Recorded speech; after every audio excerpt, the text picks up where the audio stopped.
Now, I want to get busy on the first couple of subjects for today. Everybody that's okay, say I'm okay. Here's the first subject that I've found so interesting. I want to share it with you. Then I want to talk about personal development, the subject that I started listening to age 25 that revolutionized my whole life, from my mentor, Mr. Earl Schoaf. Here's an interesting subject. Just jot it down now. It's called enlightened self-interest. Enlightened self-interest. It's a fascinating study to study the idea of self-interest. But just make this note, all of us, have self-interest.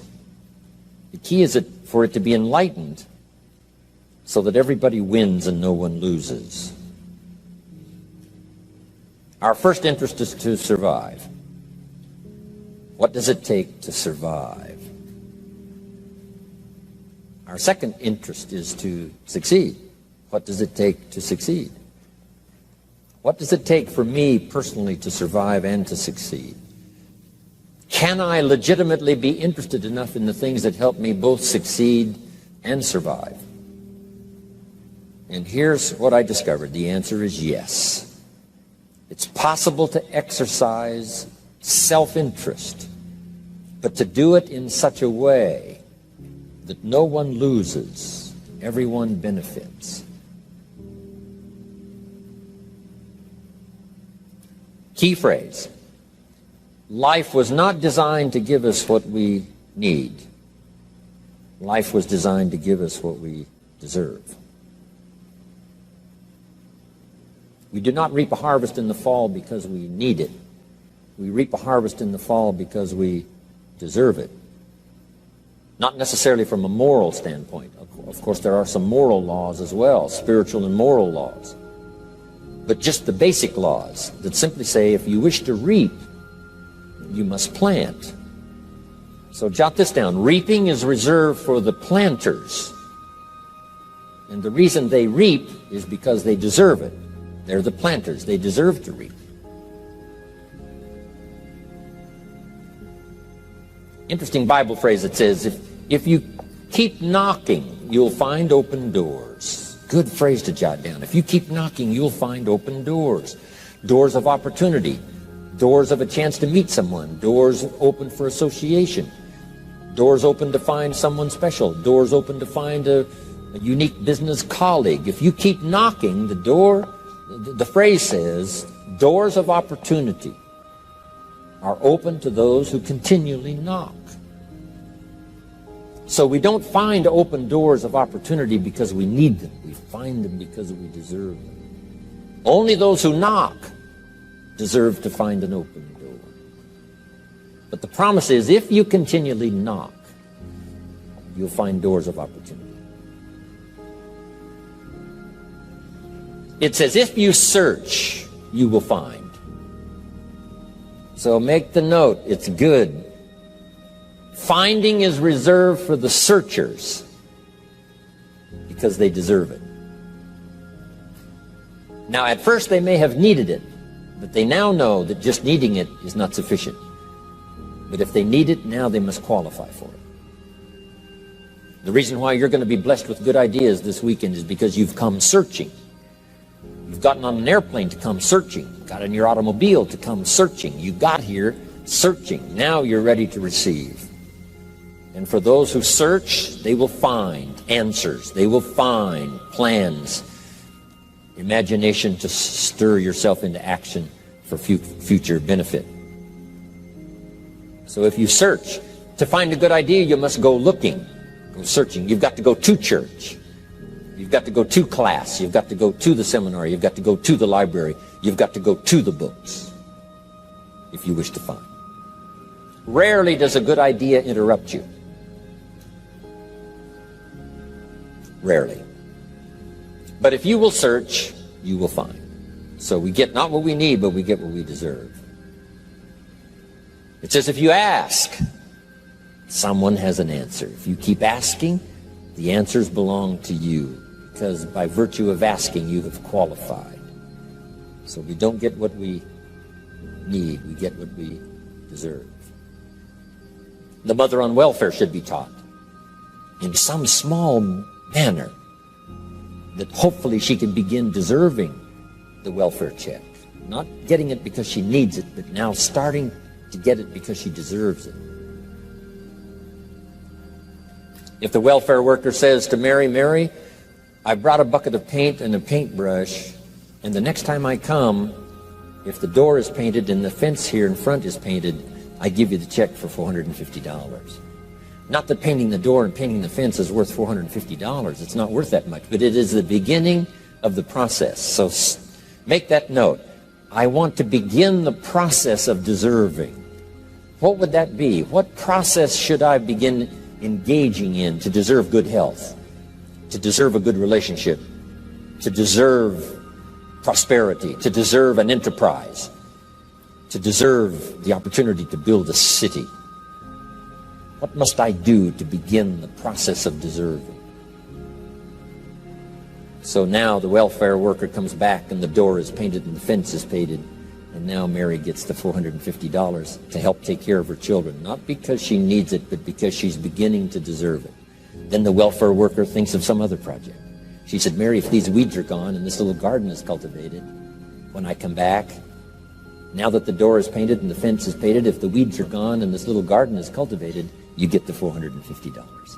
And step by step, a new life is emerging, learning the process of deserving it, not just needing.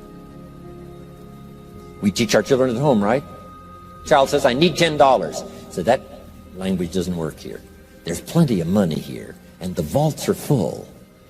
But to say I need $10 is not how you open the vault. So the child says what? Wow, how can I get that $10 that I need? So here's what they learn to say. How could I earn $10? Now the vault opens up. Now the money starts to flow. How could I earn $10? What could I do to earn the money? Not to get the money because you need it, but maybe you need the money. That's, all of us have needs. But here the key is to figure out how to open the vault, how to open the bank, how to open this unbelievable flow of resources to come our way. And here's the key: to deserve it, not to need it. You can't walk out to the field and say to the field, I need a crop.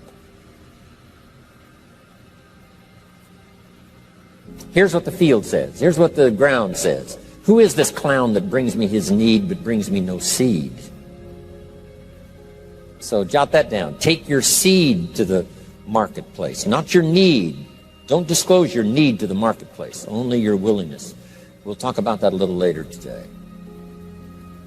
Because the marketplace is not interested in your need, but they are interested in your seed. They're interested in your willingness to work. They're interested in your disciplines. They're interested in your eagerness. They're interested in your vitality and your work ethic. That's what the marketplace is interested in. Not your need, but your seed. Okay. We get what we deserve. Old Testament God says, if you'll move toward me, I'll move toward you. See, that's how you get those occasions to meet God. You must make the move. God could say, you don't move, I don't move. You say, well, that's arbitrary. Well, when you're God, you can make it that way.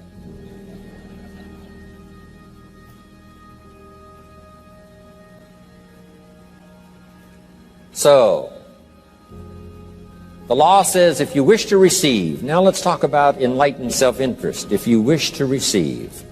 And we would call the wish to receive self-interest. But if it's enlightened self-interest, here's what it says. I understand that in order to receive, I must give. Receiving is reserved for those who give. Receiving is not reserved for those who need it. It's reserved for those who deserve it. We deserve the receiving by giving. In fact, there's an extraordinary phrase in this little context, and here's what it says. It's better to give than it is to receive. Now, the uneducated person would find that difficult to ponder. Why would it be better to give than it is to receive? So let me give you one of the better phrases for the day. Here it is. Giving starts the receiving process. So of course it's better to give than it is to receive. How much receiving do you wish? You must start the giving process. For me to receive my additional fortunes for the future, not necessarily for the money, because I don't need the money. I take the money, but I don't need the money. But here's what I do need: for someone to say a year from now, 5 years from now, Mr. Rohn, that seminar helped to change my life. And for whatever reason, I was brought here to this place for this time. And later someone says that. See, to receive that kind of thanks, it's unbelievable. Here's what you cannot buy: that kind of thanks. You can't buy it with money. You have to earn it.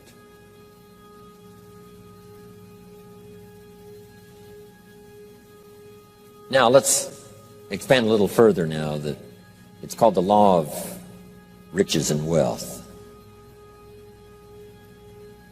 In our own self-interest, if we wish to be rich and wealthy and prosperous and healthy and all the valuable things we can think of for the human experience, how could we get there? It's understanding the law of enlightened self-interest and the law of deserving.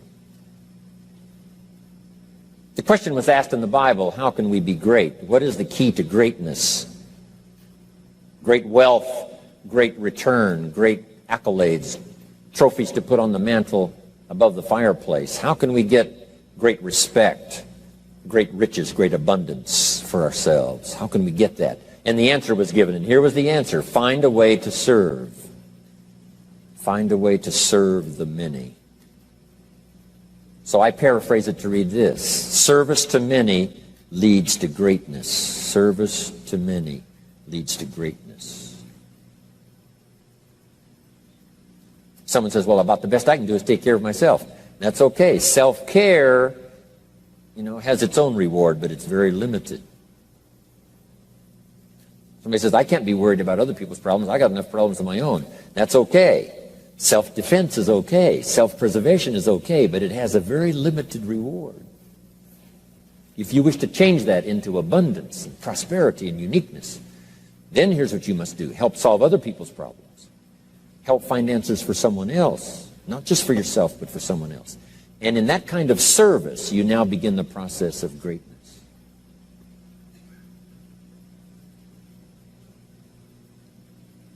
Someone asked the question, how can I be ruler over many? How could I manage a lot of people? How could I be the leader of a vast movement or enterprise?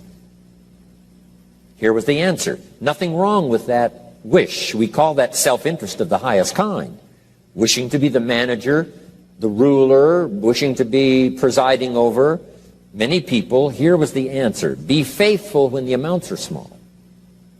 Be faithful when there's just a few. Be disciplined when there's only a few. That starts to entitle you to someday be ruler over many.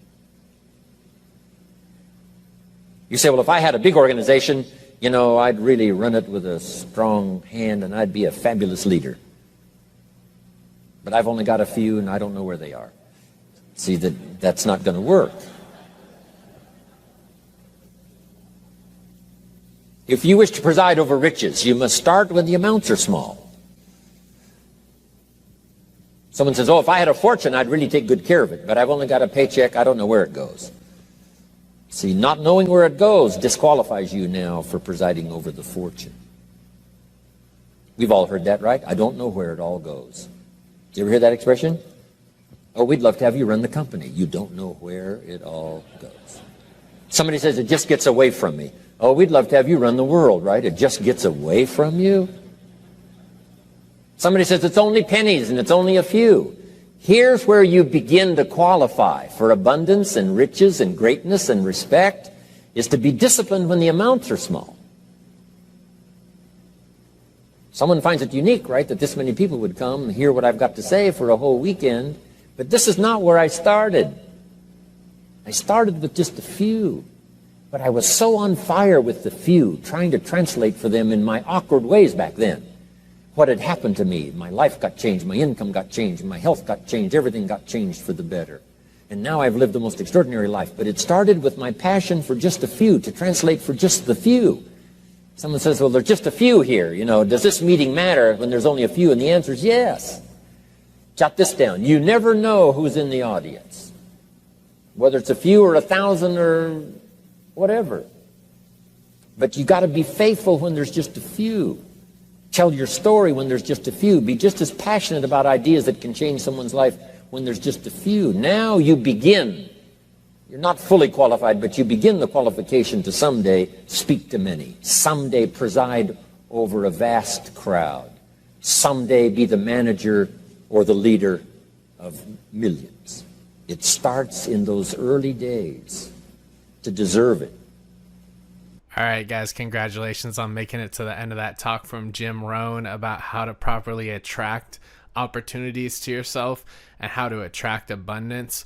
And I think it's really important how he talks about success comes to those who seek it, and that you actually have to take action and step out of your comfort zone in order to put yourself in environments that inspire your mind and stimulate your imagination, and also allow you to make new connections and new relationships with people in the world, so that you can create more opportunity through social exchanges. And I just think that that's really important, that a lot of people don't take that step out into the world to put themselves in the right environments for opportunity to come. And opportunity is just not going to come knocking at your door. I mean, unfortunately, it's a numbers game when it comes to success. And you can only fail so much before you hit the big win, you know? And I also like how he covers that you should act as if even your small rewards and your smaller exchanges in the beginning of your pursuit of success, you should act responsibly with them as if they were large payoffs and large rewards, and as if they were the huge success that you're seeking, because the universe is usually only going to give you what you're prepared to receive. And so a good way to prepare to receive things that require more responsibility is to act as if those smaller things in the beginning are super important, and they are those big payoffs and rewards in the beginning, because it's going to open you up to be ready to receive the larger success in life that's going to require more responsibility from you. And so I just think it's really important, because we need to work to prepare ourselves in the beginning for the big picture. And once we're prepared for that, that's when the opportunities will come to our door. And so if you haven't been to the channel before, I hope you guys subscribe. I'll see you guys in the next channel. I'm looking forward to featuring some really good speeches coming up. And I thank you guys for stopping by. I'll see you later.